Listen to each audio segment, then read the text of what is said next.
Oh, yes, but we're not done yet. Gotta make a move to a town that's right for me.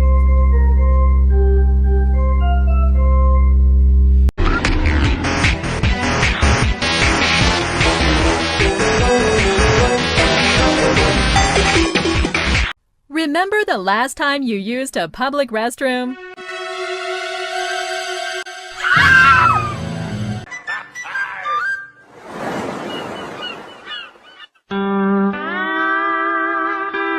I accidentally overslept and missed my gym class.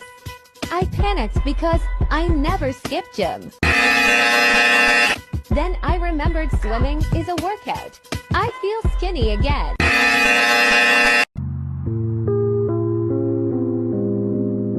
I ate 5 homeless people because I thought they were water.